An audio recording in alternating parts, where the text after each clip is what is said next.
This week's edition of NJBIA's Minding Your Business is brought to you in part by AT&T, helping family, friends, and neighbors connect in meaningful ways every day. New Jersey's community colleges, aligning education to build an innovative workforce. Find out how your business can benefit at njpathways.org.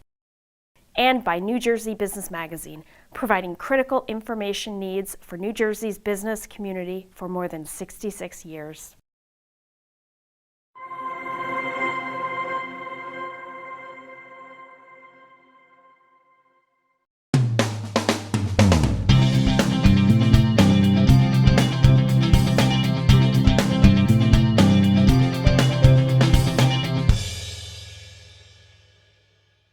Welcome to NJBIA's Minding Your Business. I'm Bob Considine.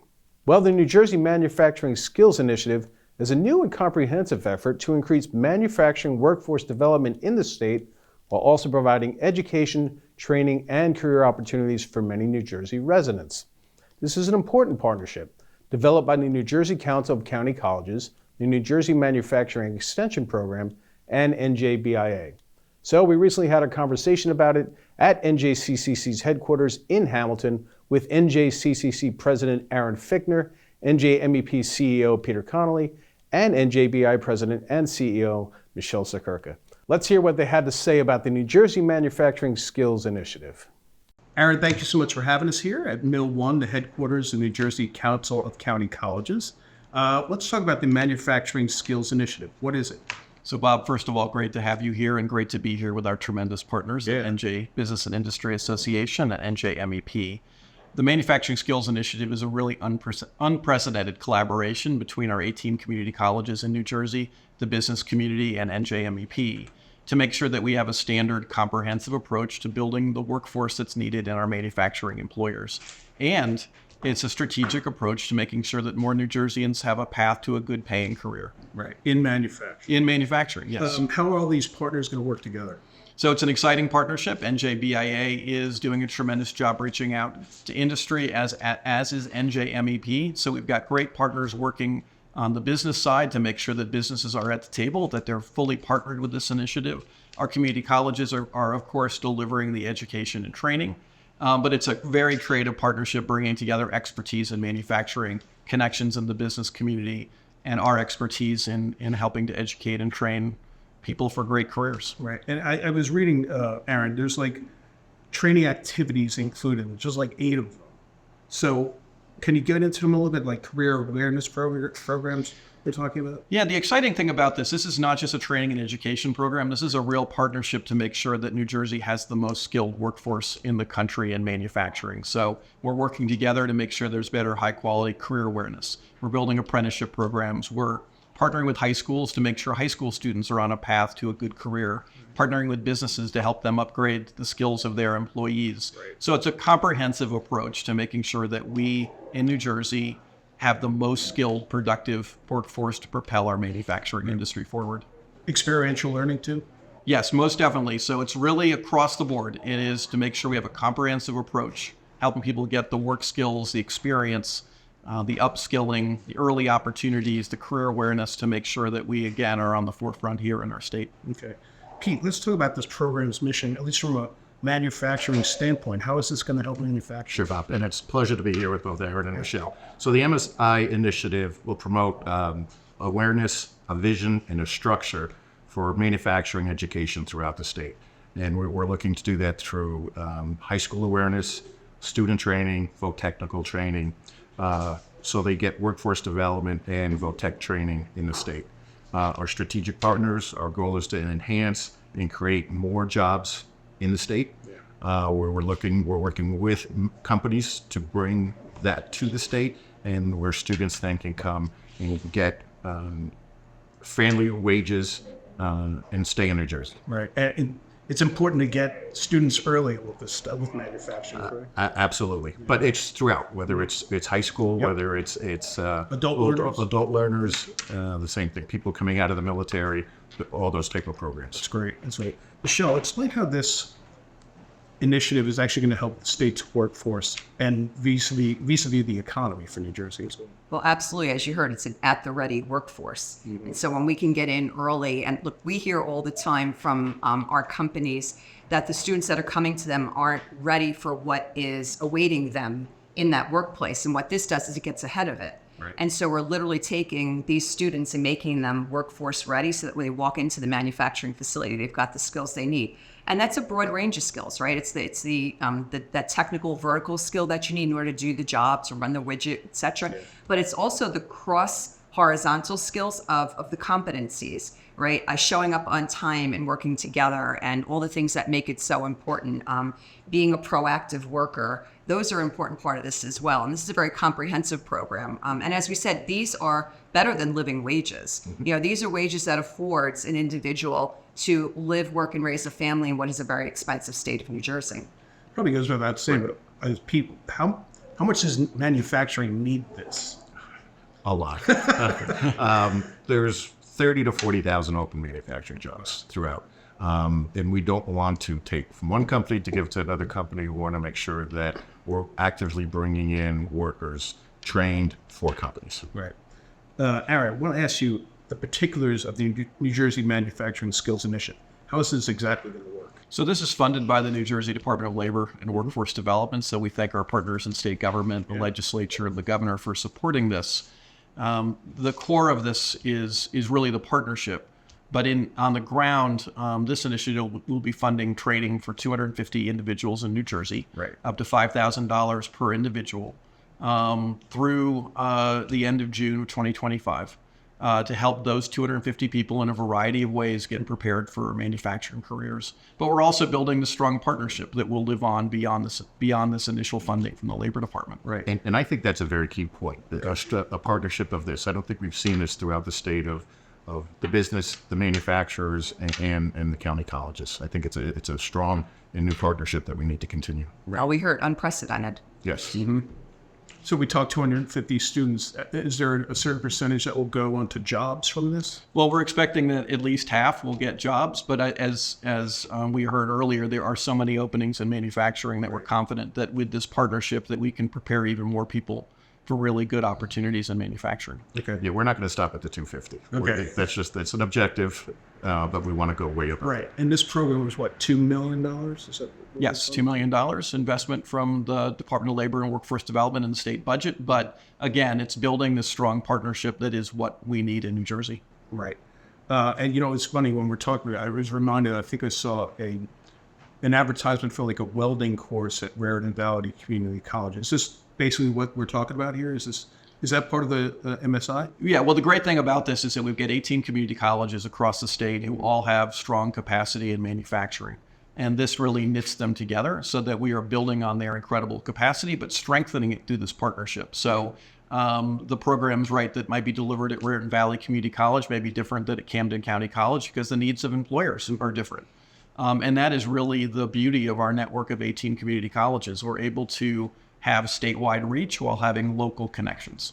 Michele, just with community colleges, how vital are they to workforce development in the state? It's kind of the biggest source, isn't it, for starting at, I guess, the bottom, but moving up to careers. I mean, how huge is community colleges?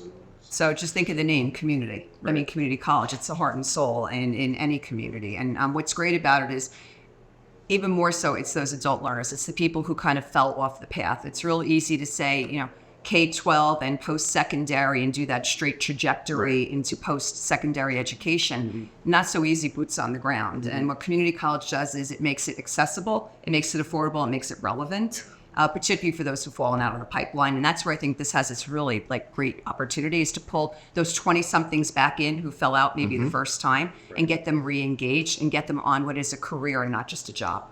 Yeah, and to build on that, we're very proud of the flexible education that we provide at community college. So sure, there are paths at community college where you go from high school to a community college, transfer to a four-year institution, but we've got great non-credit programs, we've got great apprenticeship programs, we've got high school partnerships. We are there for, as Michele said, the returning adult, someone coming out of the military, we're there for them just as we're there for the 18-year-old coming out of high school. So it's something for everybody to help really build the skilled workforce for manufacturing. Actually, I want to ask Pete about the veterans thing, because I think I've heard you talk about that before. Are there veterans out there who are kind of looking? Oh, absolutely. Well, look in New Jersey, between Picatinny, Arshall, Joint Base, McGuire, Dix, Lakers. There are veterans that are coming out that are looking to get upskilled. Right. This is part of a program that we can offer them, and there are a multitude of programs that do this, but this is one of them that look at. And they want to change some of their skills, right? Coming out and being welding programs or advanced manufacture. And again, going back to Michele's point, that there's the extra point of teaching students how to go to work, being on time.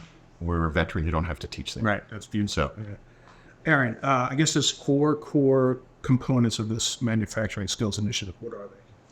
So you mentioned this earlier. The core is there's business outreach, which is critically important, making sure that we're getting businesses engaged in this work. There's a career awareness work to make sure that we're educating people about the careers that are available in manufacturing.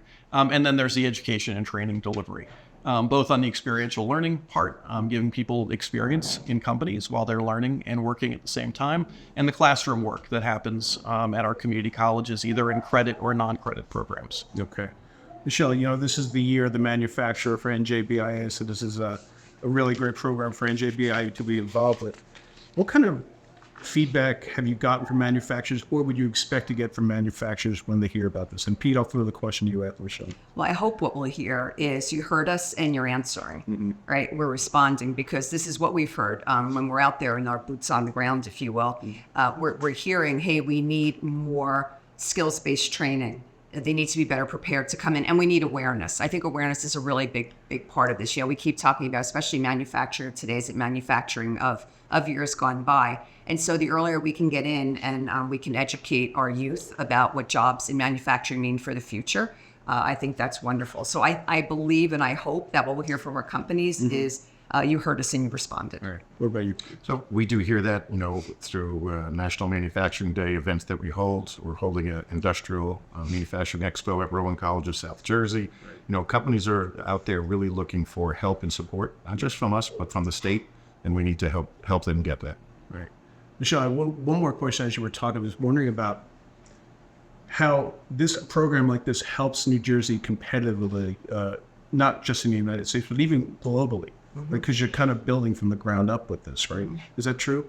Too much of a statement? No, I would say absolutely. Strong workforce is key to competitiveness. I mean, one leg we have up here in New Jersey is, number one K-12 education. We have, the most scientists and engineers per square mile. We have all these nice data points, but when it comes to manufacturing, right, nationally you hear that there's like a dearth of ability, and there's so many jobs out there, and this could be an extremely wonderful competitive advantage for our manufacturers here who would have access to that immediately ready to work skill set. Right. And Erin, I've read something about there's going to be a repository for all this stuff, so people will be able to go to one place? Yeah, so we have a website, and the idea is to make sure that people who are interested in education and training, or businesses interested in finding out where they can get access to skilled workers, can go to find out information about the programs that are offered across the state, the education and training programs, and to find more information. So tied to career awareness, tied to really a good inventory of all of the programs that are out there to help prepare people for manufacturing. Okay. Last question, Erin. Manufacturing Skills Initiative, if it's successful, can you possibly see this working in other New Jersey pathways, whether it's health services or tech and innovation? Could this be a model? Most definitely. I mean, this is a really, someone said it earlier, unprecedented collaboration between the business community, the education community, and NJMEP in the manufacturing sector. So yes, it can be a model not only for other industries, but we think it could be a national model. The level of collaboration here is something we've never seen before, and we thank our partners for coming to the table and realizing that we can solve this. We can have the most skilled and educated workforce in manufacturing. We can win the global talent war. Right. We can compete if we work together in new ways and really be creative. So we're doing that here, and we're excited that it could be a model for many other industries here in the state. Okay, so if anybody wants to know more about the New Jersey Manufacturing Skills Initiative, whether you're a student, a parent, an adult learner, a veteran, a manufacturer, anybody in business and industry, you want to go to njmanufacturingskills.org. Erin, Pete, Michele, you are more than just alphabet soup. You are both great leaders. All three of you, thank you so much for being here. Thank you. Be back right after these words. Hello, darkness, my old friend. I've come to talk with you again. Because a vision softly dreaming left its seeds while I was sleeping.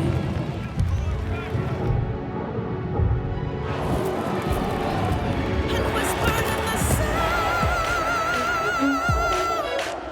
of silence. Calm before the storm? No, thank you. This is Jim's time to shine. And Mike's. And Jennifer's. Helmets? Check. Drones? Check. Checking that thing we just checked? Double check. We ain't got time to chill. We're out here driving this thing. This is when we get to work. To keep you connected. No matter what. Connect before the storm. Change how we weather them.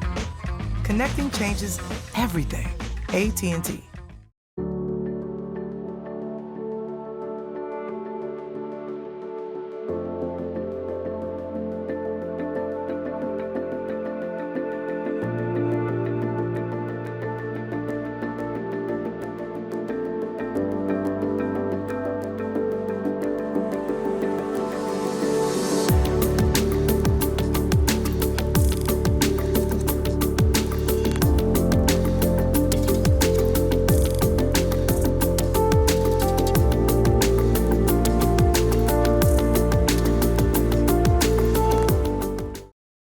Welcome back to NJBIA's Mind Your Business. I'm Bob Considine.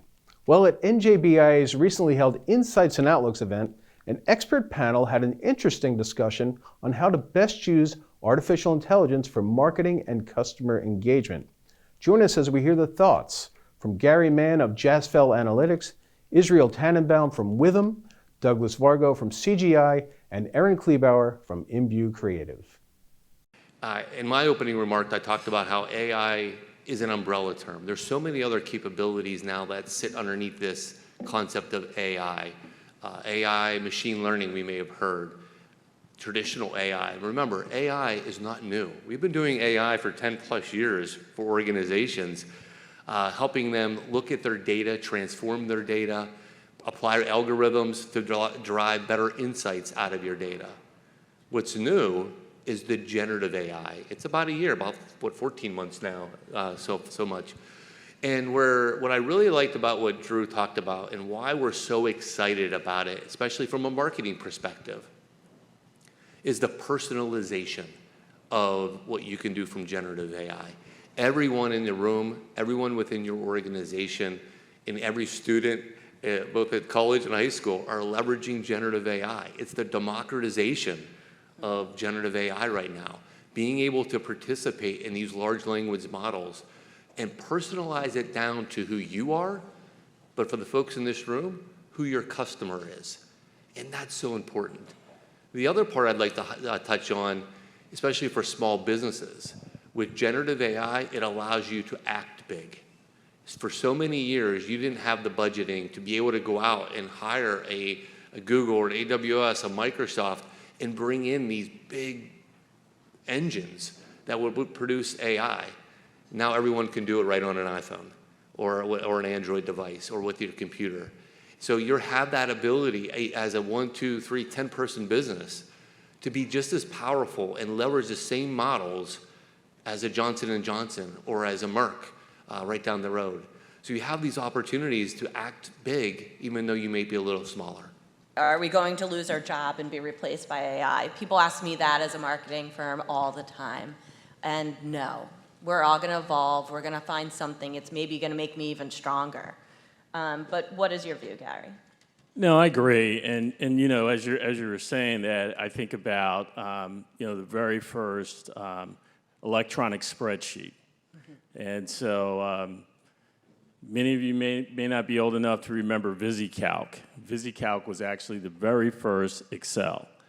And accountants really thought that they were going to lose their job because here was an application that could automate just about everything that they do.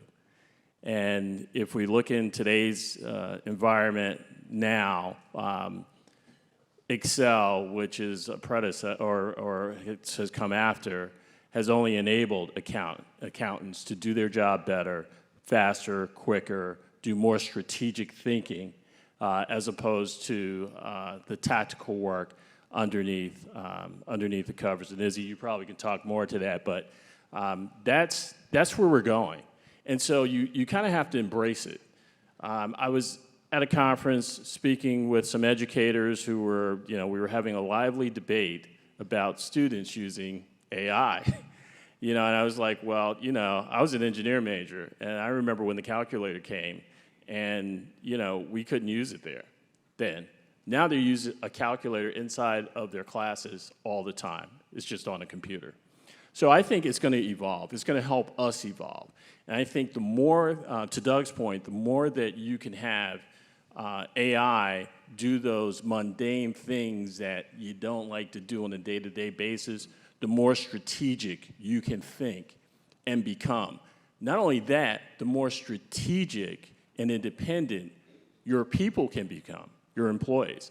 I'm a proponent of pushing AI and automation down as far as you can inside of your organization. You would be surprised at the productivity gains that are possible if you began to at least do that. Earlier in the week, I had an opportunity to attend the Gartner conference on data and analytics. And it was one quote that really stuck with me. It was, AI will not take your job. But someone who understands AI and understands the data will. I think that's important. That's a really good take home for you and your employees, because to be able to understand this technology, and Drew hit on it in his opening remarks, understand the technology. You don't need to understand large language models. You don't need to understand what happens underneath it, but how to engage, how to ask those, what we call prompts, which were up on the screen just a little bit ago, how to ask this, follow up, have a conversation with your data. That is what's going to make you more marketable and more resilient to change as we move forward in this new AI generation.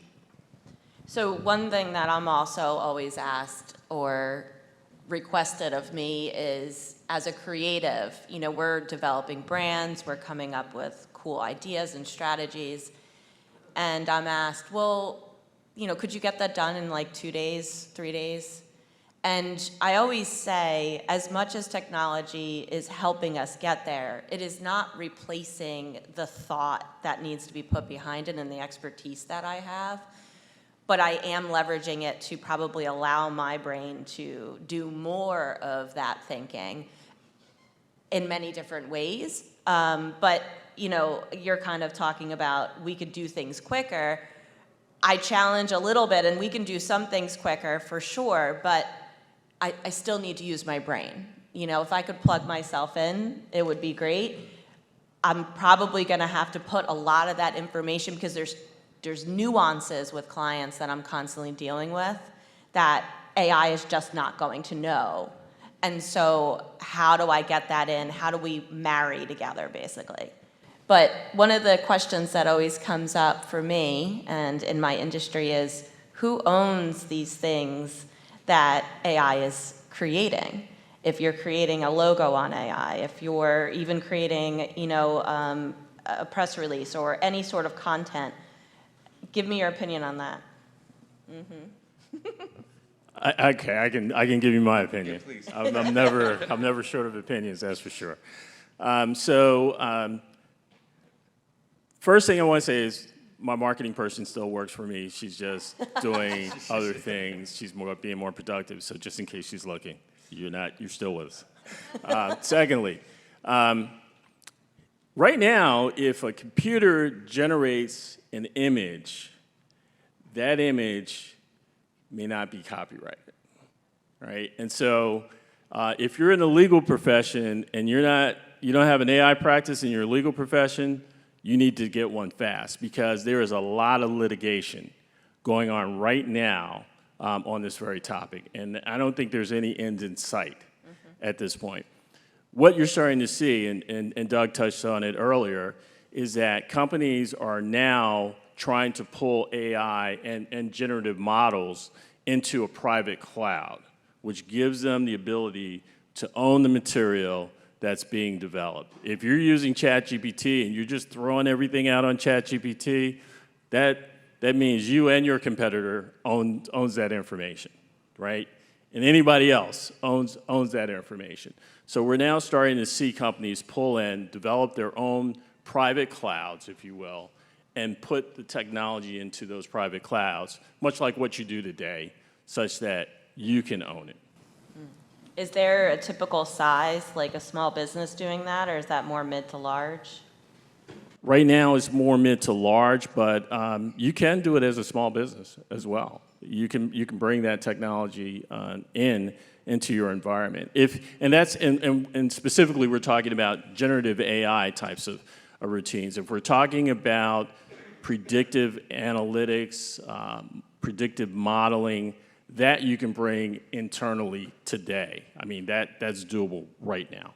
Yeah, and I think the other thing to remember is that, right, this is, like we talked about, these generative models are relatively new, so it's somewhat the Wild West still in terms of all these different issues, both copywriting from the output, the input as well. There have been lawsuits regarding how these models are trained, I think the New York Times sued because their articles were used to train some of these models. So there are definitely a lot of questions, and I think this happens with any new technology, and it's something that is gonna be defined within the next 2, 3, 4 years as this technology continues to advance. So there are definitely a lot of question marks still out there. Yeah, but the recommendation is jump into the pool. And the reason being is it's a risk-reward business in many ways.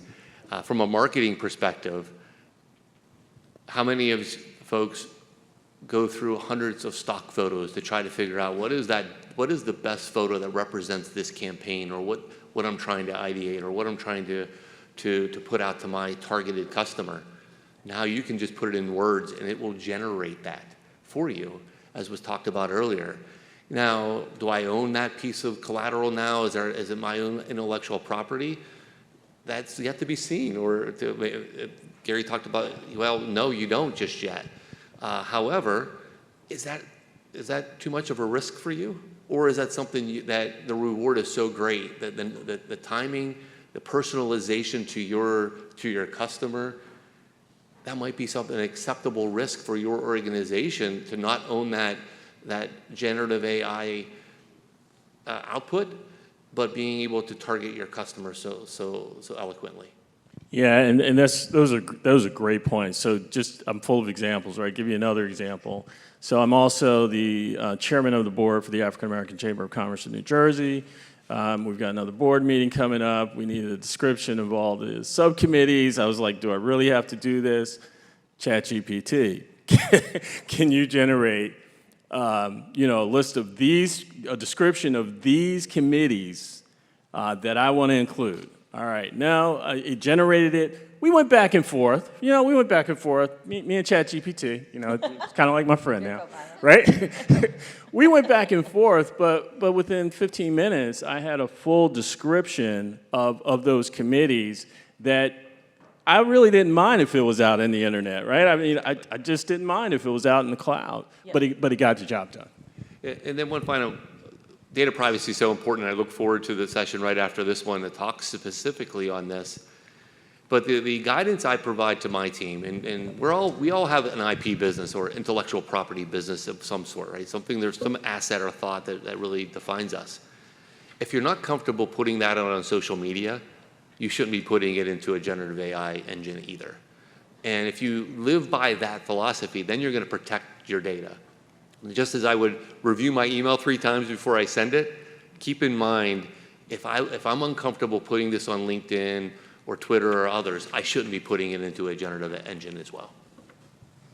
Thank you. And I was going to say with stock photos, rights managed, royalty free, they're not yours anyway. But if you're taking your own photography, which a lot of my clients want because they don't want to look stockish, then you're good. So it's a lot of it doesn't necessarily matter per se if you're a stock photo user, if you're using the images from AI, in my opinion. All right, thank you to our expert AI panel and to our producer, Vinny Civitillo. And thank you for joining us on NJBIA's Mind Your Business. We'll see you next time.